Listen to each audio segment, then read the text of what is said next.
और अभी पिछले 3 सुनवाई से जज बार बार पूछ रही है सीबीआई वालों से, ईडी वालों से, भाई कोई सबूत तो दिखा दो, इसका कसूर क्या है। पढ़ा होगा आपने अखबारों में।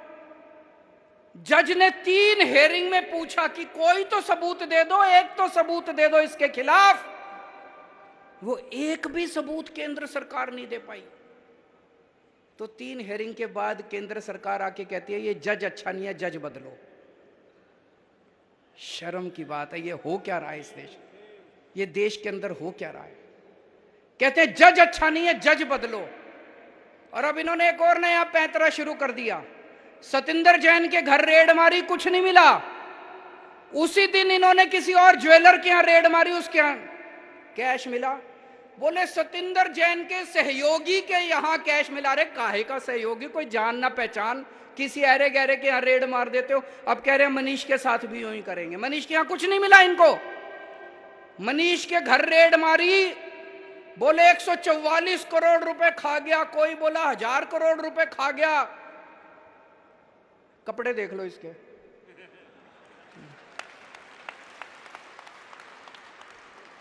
$144 करोड़ रुपए वाला आदमी ऐसे कपड़े पहनता है थोड़ी तो। और 144 करोड़ रुपए, 1000 करोड़ रुपए खा गया होता तो घर में कुछ इधर उधर अलमारी में 1000, 2000, 10,000, 20,000, लाख, 2 लाख तो मिलते हैं। ढेला नहीं मिला इसके घर। फिर इनके गांव गए, मनीष के गांव गए। उन्होंने सोचा इसने जमीन खरीद रखी होगी। सारे गांव में पूछा इन्होंने, सीबीआई, ईडी, केंद्र सरकार ने, कुछ नहीं मिला। फिर इनके लॉकर में गए, बैंक में गए। इन्होंने सोचा लॉकर में होगा। तो इनका छोटा बच्चा, जब वो मीर इनका छोटा था, उसका एक झुंझुना था, वो याद के लिए उन्होंने लॉकर में रख रखा था। वो झुंझुना मिला इनको, लॉकर में झुंझुना मिला, कुछ नहीं मिला। 144 करोड़ खा गया कि मनीष सिसोदिया इतने। अब इन्होंने प्लानिंग करी है, अब एक दिन ये रेड करेंगे, 5-7 ऐरे गहरे नत्थु गहरों को पकड़ लेंगे और फिर कहेंगे मनीष सिसोदिया के सहयोगी के यहां मिले, मनीष सिसोदिया के सहयोगी के यहां मिले। पर जनता देख रही है, जनता देख रही है। रोज सुबह 6 बजे उठ के स्कूलों के चक्कर मार के आता है। कोई भ्रष्टाचारी आदमी सुबह 6 बजे उठ के स्कूलों के चक्कर नहीं मारता। कोई भ्रष्टाचारी होगा तो पहले रात को बैठ के दारू पिएगा, थोड़ी गलत काम करेगा, सवेरे तो लेट उठेगा। वो 6 बजे उठ के ईमानदार आदमी स्कूलों के चक्कर काट सकता है। 6 बजे उठ के ईमानदार आदमी बच्चों का भविष्य बनाने की सोच सकता है। कोई बेईमान आदमी थोड़ी सोचेगा। अब कल इन्होंने अमानतुल्लाह को पकड़ लिया। अमानतुल्लाह को भी बोले उसके घर कुछ नहीं मिला। अमानतुल्लाह के यहां, उसके सहयोगी के यहां फलाना मिला, ढिमका मिला, ये मिला। उसका सहयोगी सारे टीवी चैनलों में जा जाके कह रहा है जी जो भी मिला मेरा है, और उसके यहां भी कुछ नहीं मिला से। अब उसका इन्होंने ढिंडोरा पीट दिया। तो अब मेरे को यह पता चला है इनका ऑपरेशन लोटस तो फेल हो गया। इन्होंने दिल्ली के अंदर हमारी सरकार तोड़ने की कोशिश करी। 20-20 करोड़ रुपए एक एक एमएलए को इन्होंने कोशिश करी, एक भी एमएलए नहीं टूटा। हमने सारे के सारे गिनती करा दी थी विधानसभा के अंदर, एक भी एमएलए नहीं टूटा। फिर ये पंजाब गए, पंजाब के अंदर 25-25 करोड़ एमएलए को देने की कोशिश करी। इनकी प्लानिंग थी पंजाब में भी और दिल्ली में भी 40-40 एमएलए खरीद के तोड़ लेंगे। पंजाब में भी ये नहीं तोड़ पाए। अब इन्होंने ऑपरेशन लोटस फेज 2 शुरू किया है। कल से एमएलए के पास फोन आने चालू हो गए, या तो तुम हमारे साथ आ जाओ, नहीं तो तुम्हारा भी वही हाल करेंगे जो अमानतुल्लाह का किया था। धमकियां दे रहे हैं, तुम्हारे पीछे भी ईडी छोड़ देंगे, तुम्हारे पीछे भी एसीबी छोड़ देंगे, तुम्हारे पीछे भी। अभी तक तो कोई टूटा नहीं है जी, और मेरे को लगता नहीं कोई टूटेगा। मैंने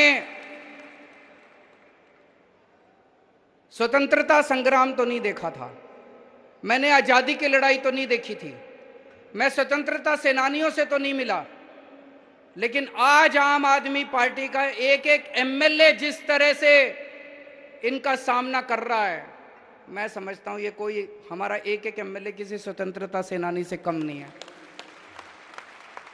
जिस तरह से इनके सामने मुकाबला कर रहा है, लालच का 25-25 करोड़ रुपए त्याग दिए, ईडी की धमकी का कोई फर्क नहीं पड़ रहा, सीबीआई की धमकी का कोई फर्क नहीं पड़ रहा, पैसे त्याग दिए। ये कोई छोटी बात नहीं है, आज के माहौल के अंदर कोई ये छोटी बात नहीं है। मैं सभी से ये कहना चाहता हूं, ये सबको जेल में डालेंगे। सतिंदर को डाल दिया, अमानतुल्लाह को डाल दिया, मनीष सिसोदिया को डालने की तैयारी चल रही है। इसके बाद कैलाश गहलोत का नंबर है, उसके यहां भी रेड होने वाली है।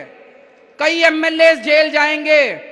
एक चीज बस ध्यान रखना, 3 से 4 महीने जेल जाने के लिए तैयारी कर लो, फिर ये आपका कुछ नहीं बिगाड़ सकते।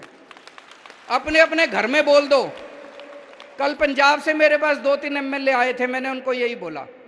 मैंने कहा अगर 3 से 4 महीने जेल जाने को तैयार हो, और जेल उतनी बुरी भी नहीं है, मैं भी गया हूं, 15 दिन मैं जेल में रहा था। 3 से 4 महीने जेल जाने की तैयारी कर लो। अगर सबके अंदर ये हिम्मत आ जाए, उसके बाद ये हमारा कुछ नहीं बिगाड़ सकते, ये कुछ नहीं बिगाड़ सकते हम लोग।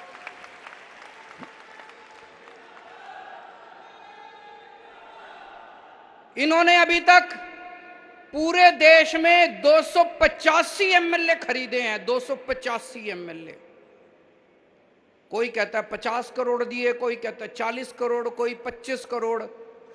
कम से कम 7 से 8 हजार करोड़ रुपए इन्होंने एमएलए खरीदने में खर्च कर दिए। 7 से 8 हजार करोड़। कहां से आया इतना पैसा? कहते हैं भ्रष्टाचार हम कर रहे हैं। अरे भ्रष्टाचार तो तुम कर रहे हो, तुम लूट रहे हो जनता को। सारी देश को लूट लिया, लूट लूट के एमएलए खरीदते हो, खुलेआम खरीद रहे हो। और फिर भी तुम्हारी हिम्मत हो जाती है लाल किले पे खड़े होके कहने की कि मैं भ्रष्टाचार से लड़ रहा हूं। पूरे देश में एमएलए खरीदते फिर रहे हो, करोड़ों रुपए में एमएलए खरीदते फिर रहे हो, और तुम्हारी हिम्मत हो गई कहने में भ्रष्टाचार से लड़ रहा हूं। मुझे लगता है सबसे ज्यादा 75 साल में सबसे ज्यादा भ्रष्टाचार इनकी सरकार ने किया है।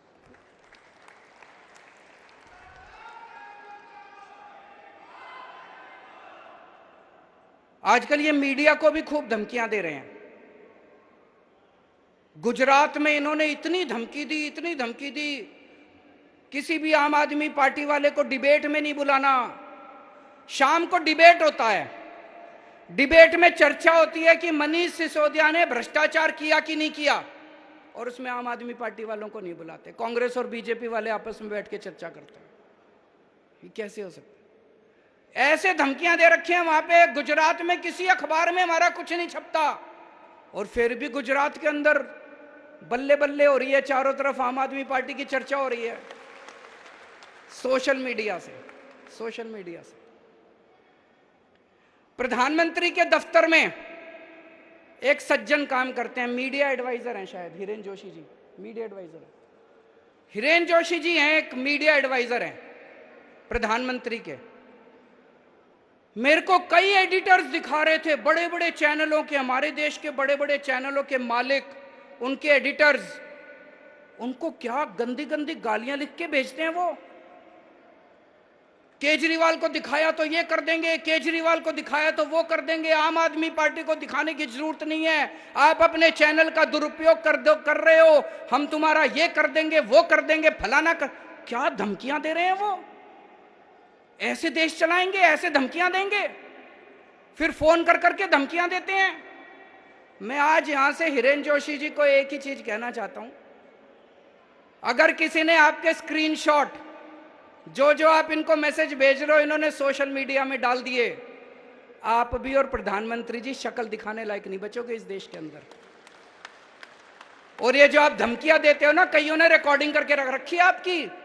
अगर किसी दिन किसी ने आपकी रिकॉर्डिंग सोशल मीडिया में डाल दी, शक्ल दिखाने लायक नहीं बचोगे। बंद करो ये गंदगी, बंद करो इस तरह से मीडिया को धमकाना। और अब केवल मीडिया के भरोसे नहीं रहा, देश ने सोशल मीडिया के ऊपर, जनता अब सोशल मीडिया के ऊपर आ गई है। सोशल मीडिया के जरिए ऐसे देश आगे नहीं बढ़ेगा दोस्तों। हम सबको मिलके भारत को दुनिया का नंबर 1 देश बनाना है। बनाना है कि नहीं बनाना है? भारत दुनिया का नंबर 1 देश केवल भाषणबाजी करने से नहीं बनेगा।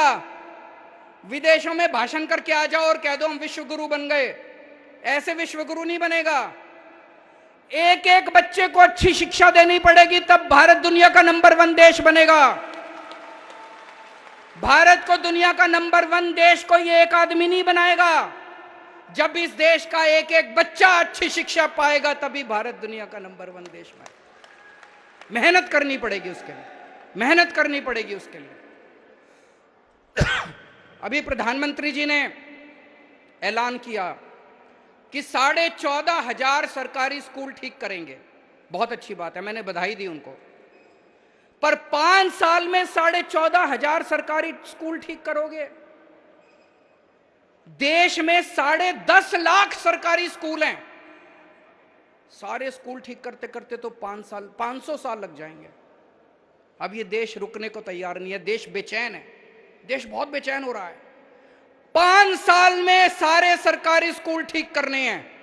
देश मांग कर रहा है कि अगर दिल्ली के सारे सरकारी स्कूल 5 साल में ठीक हो सकते हैं, अगर पंजाब के सारे स्कूल 5 साल में हम ठीक करके दिखाएंगे, तो पूरे देश के सारे सरकारी स्कूल 5 साल के अंदर ठीक हो सकते हैं। पैसा है, पैसा है।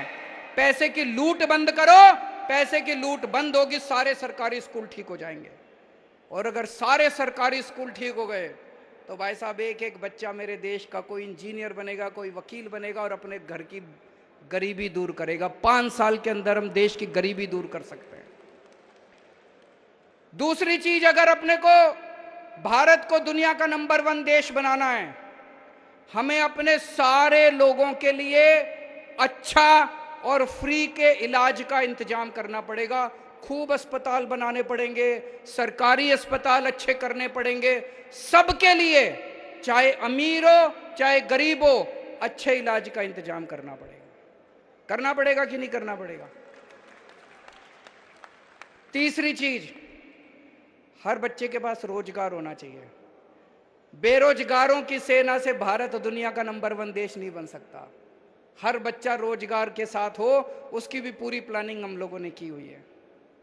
चौथी चीज, महिलाओं को सुरक्षा मिले और महिलाओं को बराबरी का अधिकार मिलना चाहिए।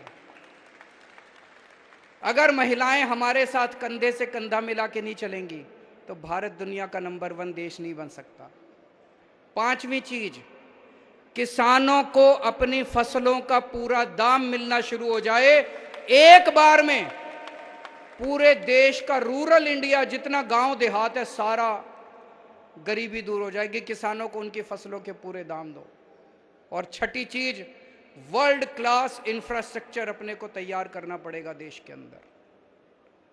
मेरे मन में तो ये 6 चीज आती हैं, लेकिन केवल ये 6 नहीं है। अपने को 130 करोड़ लोगों को जोड़ना है, और बहुत सारे आइडियाज आएंगे और बहुत सारी बातें आएंगी। सबको संजो के, सबको साथ लेके हम इस देश को दुनिया का नंबर 1 देश बनाएंगे। कई लोग मेरे से पूछते हैं कि जी अगले चुनाव में किसके साथ अलायंस करोगे, कौन सी पार्टियों के साथ करोगे, भाजपा के खिलाफ एक यूनाइटेड। भाई साहब, मेरे को ये सब जोड़ तोड़ समझ नहीं आती। एक ही चीज समझ आती है, जिस दिन इस देश के 130 करोड़ लोगों का अलायंस बन गया, हमें दुनिया का नंबर 1 देश बनने से कोई नहीं रोक सकता। आज से 75 साल पहले इस देश के लोग इकट्ठे हुए थे और हमने अंग्रेजों को उठा के बाहर फेंक दिया था।